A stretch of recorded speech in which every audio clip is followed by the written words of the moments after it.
Урматтуу мекендештер, ушу 13 апрель быйылкы жылкы датага биздин республикада дагы 42 жаңы COVID-19 коронавирус инфекциясы менен жугузуп алган оорулар жугузуп алгандар катталды. Алардын ичинен Бишкекте 10 адам, Чүй областынан 6, Нарын областынан 9 киши, Ош областынан 9, Ош шаарынан 5 киши, Жалал Абад областынан 2 киши жана Баткен областынан 1 киши коронавирусту жугузуп алгандыгы аныкталып атат.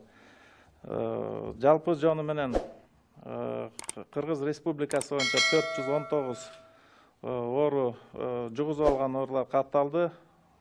Жалпысынан Жалал Абад областында 91, Ош областында 128, Ош шаарынан 59, Чүй областынан 27, Бишкек шаарынан 69, Баткен областынан 5, Нарын областынан 34, Ысык-Көл областынан 6 адам ошо ковид менен жугузуп алышты. Бир сутканын ичинде стационардан 13 пациент айыгып чыгарылды. Жалпы жону менен республика боюнча башынан 67 пациент айыгып, сакайып, аман-эсен үйүнө чыгарылды. Ушул эле учурда медицина кызматкерлери 16 учуру катталып, 9-у Бишкек шаарынан, 4-ө Ош областынан, 2-ө Ош шаарынан, 1-ө Баткен областынан катталды. Баштан бери келаткандан ушу медицина кызматкерлери ооруп калган, жугузуп алган учуру 79 учурга барып калды.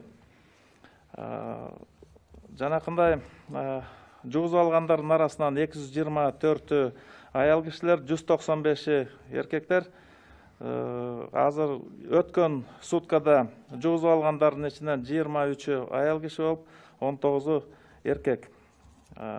Жашына бөлүп келе турган болсок, 15 жашка чейинкиси 39, 1 жашка толо электер 3, 16-дан 19 жашка чейинкиси 12, 20-дан 35 жашка чейин 105, 35 жаштан 55-ке чейин 157, 55 жаштан өйдөрөгү 106 адам катталды, жалпы жонунан 419-ду түздү. Бүгүнкү күндө биздин стационарларда 347 адам жатат. Оор акыбал менен 11, реанимацияга кармалып турганы 6. Орто оорчулукта 336 адам бүгүн дарыланып атат. Айтып кеттим, 67-си сакайып чыгып кетти. Каза болгондордон 5 болуп туруп атат. Жалпы жонунан контакта болгондорду айта кетели. Жакынкы биринчи категорияда контакттар 1359 адам көзөмөлдө турат. Экинчи категориядагы контакт болгондордон 5540 адам биздин көзөмөлдө. Жалпы обсервацияда туруп аткан адамдардын саны 947 менен турат. Бүгүнкү күндүн да бир орчундуу маселеси катары айтып кетишим керек. Ушу медицина кызматкерлери ушул коронавирус менен жугузуп алган учурлары өсүп калгандыгы байкалып атат. Жалпы биздин калкты дагы ушул маселе кооптондуруп атса керек. Бирок айта кетиш керек, акыркы дүйнөлүк саламаттык сактоо уюмунун маалыматы боюнча деген дүйнө жүзүндө 22 000ден ашык медицина кызматкерлери ушул коронавируска дуушар болуп турган кези, кээ бир айта турган болсок, мына Италия мамлекетинде 15 000ден ашык медицина кызматкерлери дуушар болуп, бүгүнкү күндө ошо дарыланууга мажбур. Бизде болсо мына 79 болуп атат. Мунун деген жанакындай себептери дагы ар кандай болушу мүмкүн. Анткени мына ВОЗдун дүйнөлүк саламаттык сактоо уюмунун берген аналитический материалдарына такалып келе турган болсок, таянып, ошол жерде өтө жакын жанакындай биздин ооруп калган адамдарды тейлеп аткан учурларда же болбосо ошол жерде көп убакыт ошол жерде болуп, жанакындай медициналык тейлөө учурунда жугузуп алышы мүмкүн. Же болбосо жалпы элдин арасында түшүндүрүү иштерин же башка контакт болуп атат, ошолор менен иштеп аткан учурларда тыгыз жанакындай оорулар менен байланышта болуп калганда ошо жугузуп алып аткандары маалым. Мына ошол ар бир медицина кызматкерлеринин жугузуп алган учурларын баары тыкыр комиссия аркылуу изилдеп азырдан карап чыгып атабыз. Бул дагы жалпы мен бир дагы ушу өзүмдүн коллегаларыма деген мындай күнөө кое албайм. Анткениден аябай баягы мекенин астында, элдин астында кызматын кылам деп ошол жерде чуркап баарыбыз тең чуркап жүрүп иштеп атабыз. Ошол учурда мына морекиндей жалпы ушул оорунун өзгөчөлүгү ошондой экен. Биздин медицина кызматкерлерибиз дагы ушундай жугузуп алганга да дуушар болуп. Урматтуу Кыргызстан тургундары, мен Мамажанов Дилшат, ошо Ноокат аймактык ооруканасынын инфекция бөлүмүнүн именно коронавирус боюнча бөлүм башчысымын.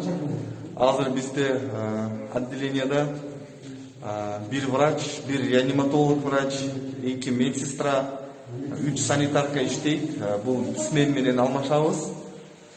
Азыр биз силерге көрсөтөбүз, больнойлорубуз оор абалда келген больнойлор бар. Ошолорду көрсөтөбүз. Бул биздин кызматкерлер, медайымдар жана реаниматолог Төрөев Бактык. Азыр бизге оор больной келгенде кичине айтабыз, анан кандай болгон, кайсы күнү келген бар жокtu айтып беребиз.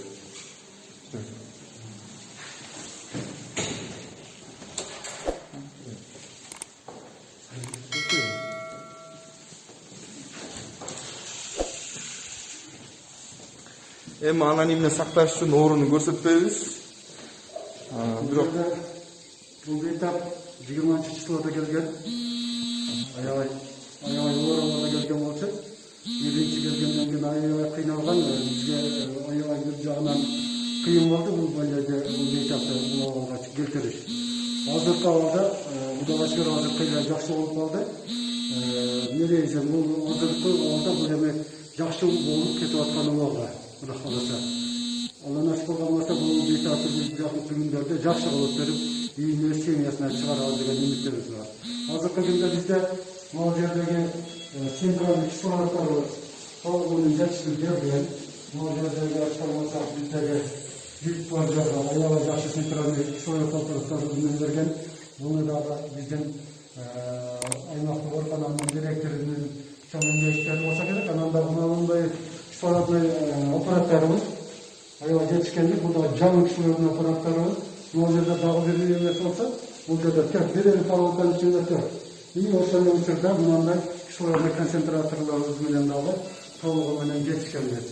Бул палатанын негизги жоңдош жугуштуу оорулардын бул бейтаптарга ыңгайлаштырылган менен салынган аябай жакшы шарттары бар. Себеби дегенде бул жерде биздин бейтаптын өзүнө индивидуальный жаппай, жалгыз өзү үчүн мындай аябай ванна душу, шöyle раковиналар менен ар бир бейтаптын үчүн өзүнчө бөлүнүп